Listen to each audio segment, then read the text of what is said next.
Alright, assuming you've seen the title of the video, or for some reason you might have overlooked it, you know that this bag contains the pieces to the Millennium Falcon, specifically the version from 2015, which was released coinciding the arrival of Star Wars Episode 7, The Force Awakens.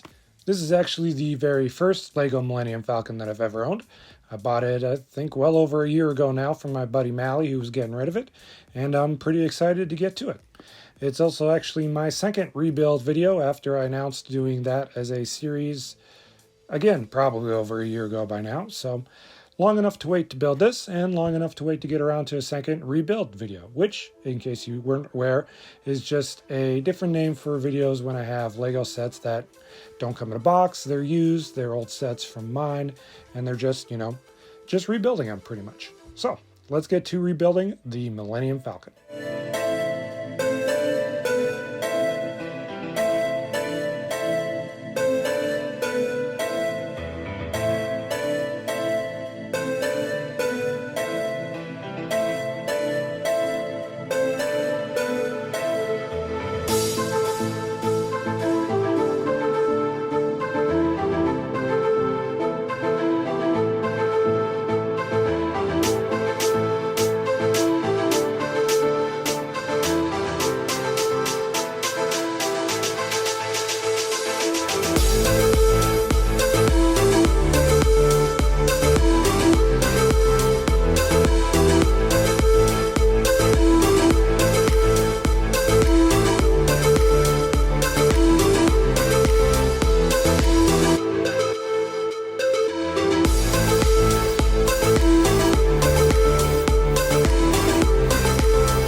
and that's the 2015 The Force Awakens Millennium Falcon. Now, this is not a great version of the Falcon. It's got quite a few problems. There's a lot of gaps in the hull. The cockpit only holds one person. It's a little long in the mandibles.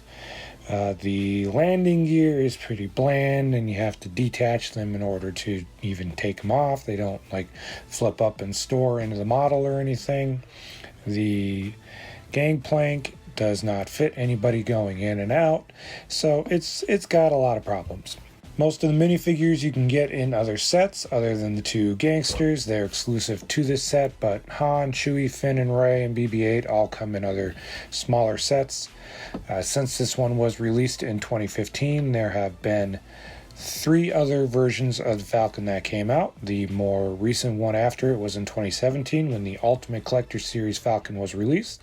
That was then followed by the version for Solo: A Star Wars Story, and then also the Rise of Skywalker version as well. And there hasn't been another one released since then. So, you're probably wondering, is this one worth getting if I want to get a smaller version of Millennium Falcon and I can't afford the, $800 Ultimate Collector Series? I would say this one is probably a pass. If anything, the newer Rise of Skywalker versions solved a lot of the issues, specifically all the gaps in the hull and the cockpit issue. The inside of this one does look better than the inside of that one, though. I did like all the little areas in here. It seems like there's a lot of playability that way. And the way everything kind of opens up and you can see everything inside is also not bad either. I do also like the little hidden feature for the missile launchers here in the mandibles. You just stick your finger in there and it'll launch a missile. So it does have a few good things to it.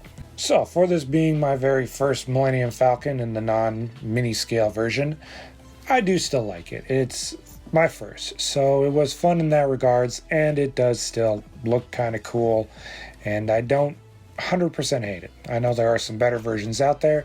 I don't know if there's any definite versions outside of the super expensive Ultimate Collector series, so until there's a more definitive version of the affordable scale Millennium Falcon, this one will do for me just fine. If you don't have this one though, it's probably worth skipping and just waiting for a better version. Now, for my next action figure unboxing, I have the Wave 1 of the Batman from 1966 figures. I guess I'm calling it Wave 1 just because it's not all just figures. We have Cesar Romero's Joker, Adam West Batman, and Burt Ward Robin. But other than these 3 figures, this wave also included a Batcave playset and the Batmobile for the figures to sit in. So, that's what we're going to be opening up next time. They're already doing other waves of this, so I'm a little behind, but I'm excited to get into these, so we'll see how McFarlane did. Until then, stay safe, happy hunting.